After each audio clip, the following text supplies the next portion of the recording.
2, all you 47s, and free-flowing exhaust.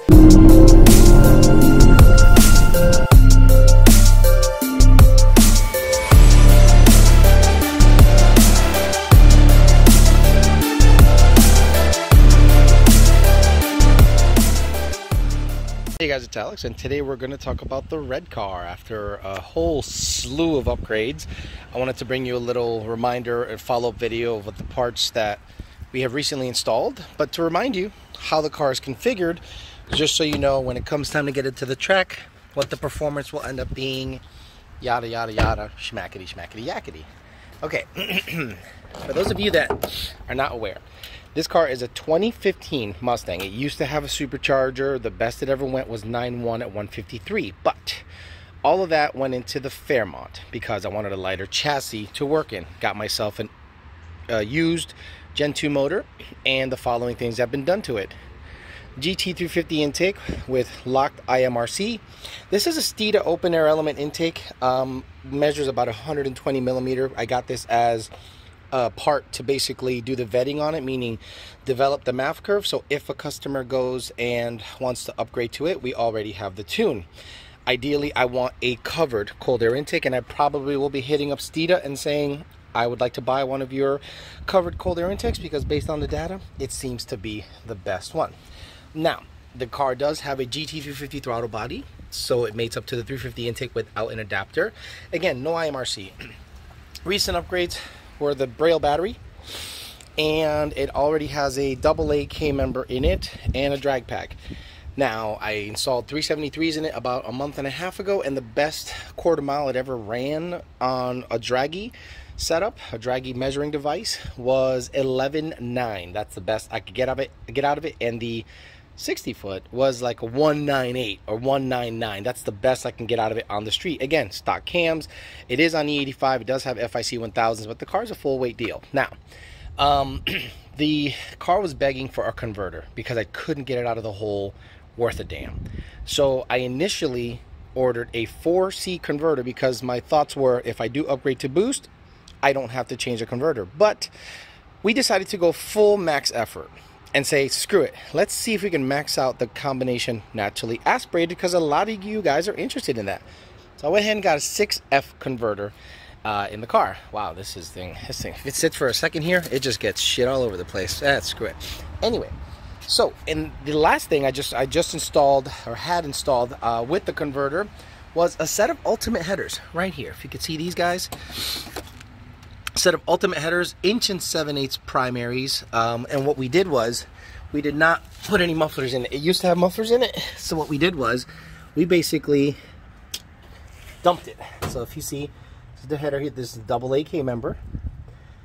There's the ultimate headers, fitting really nice, really sharp, nice and tight up against the body. And Mikey from Power by the Hour, who does some side work, I said, hey, I want some dumps right after the extension pipe, and look at that. Look at the work he did, man. He did a bang-up job with the welds. You know, just got it all together. Did a good job getting the dumps put on there, and it's just like a little bullet muffler. I don't have a brand. It's just some bullet muffler that I had laying around, and it's just dumped. So the widebands are way up here, and the secondary O2 sensors are here, and there's plenty of room between the widebands and the end of the pipe so that the signal is nice and clean. So let's do this. Let's hear it, because the car is currently on a cammed low idle tune, and I'm gonna run on that all the time, because why have dumps if you can't chop? So let's see how it starts. Come on.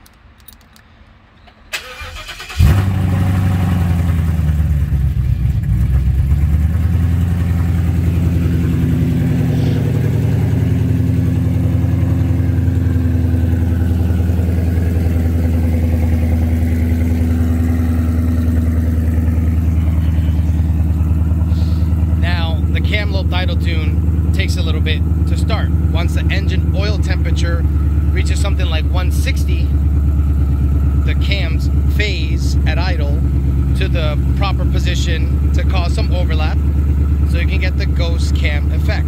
That's why a lot of people think we're just running it rich. No, it's cam phasing that causes the chopping effect.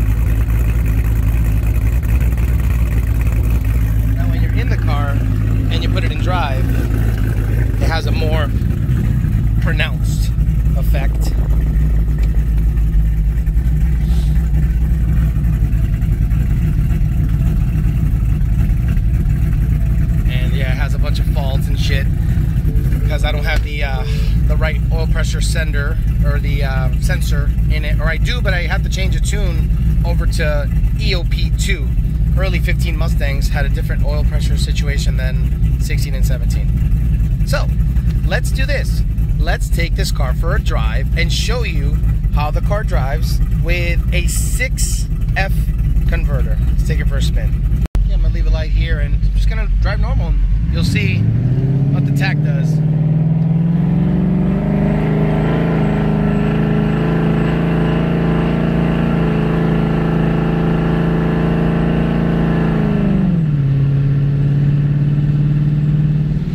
So it went 1, 2, 3.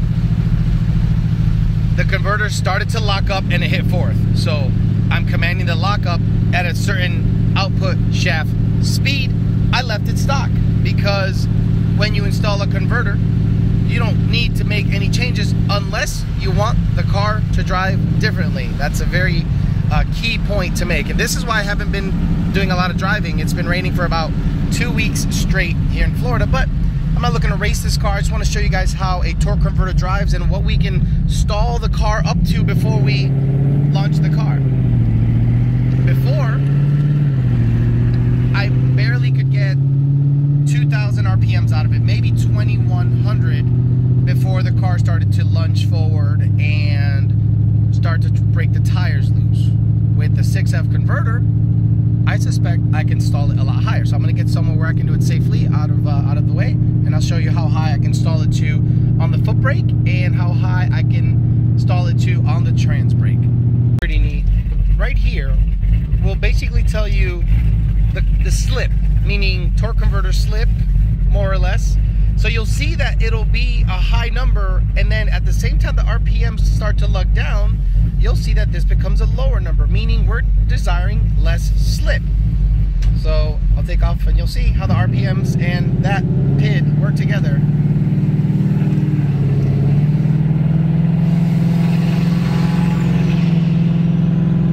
Here comes the lockup.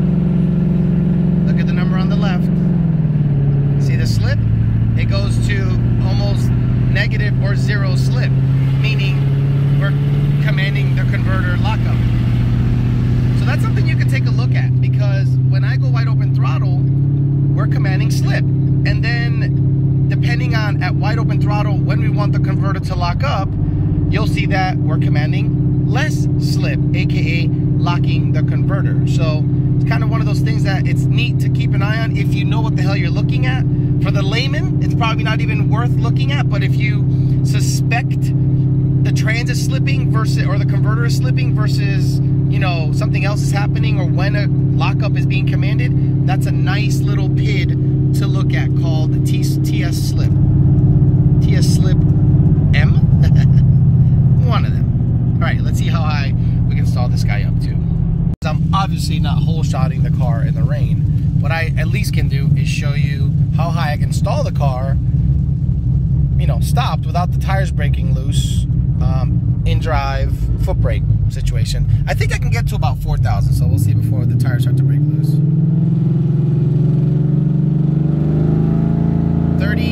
3,100 or so, 3,100 seems to be, that's amazing, because before I couldn't get past 2,200, so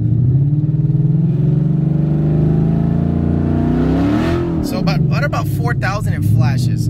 So what I'm gonna do is I'm gonna step on it and see where the needle stops and the car starts to go forward. It just does it everywhere. So it seems that foot braking it, you should be able to go at least 3,000 to 3,800 foot braking, depending on, you know, how aggressive you get with the brake. So what I'm gonna do is come to a stop now and trans brake it, and I'm not just gonna floor it because I don't know how high I can go. So I'm gonna just slowly bring it up to see when it stops revving, and that'll be basically how high I can go with the trans brake. So let's see.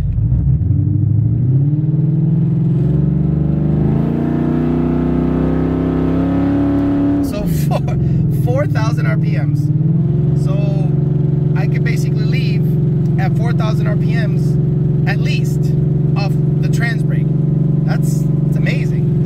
Because before I could only get about 2,000 RPMs. So that's pretty cool. That'll at least show me I can play with. Now, at the track, depending on what the car likes, I might want to launch really high, but I also don't want to launch so high that I'm basically mimicking a clutch dump and breaking parts. So that'll be a fine line as to what the car seems to like. All right, that'll do it because it's just raining. I tried to drive far away to see if the rain was not happening there, but it was. So it's better just to wait for a dry day and get you proper video of the car launching on a dry day. I suspect even with a drag radial, I'm not gonna have much luck launching the car. So I'm gonna look into some, you know, pimp juice or some street sauce or whatever to do it on the street. That's the whole point of this. I want to do it on the street.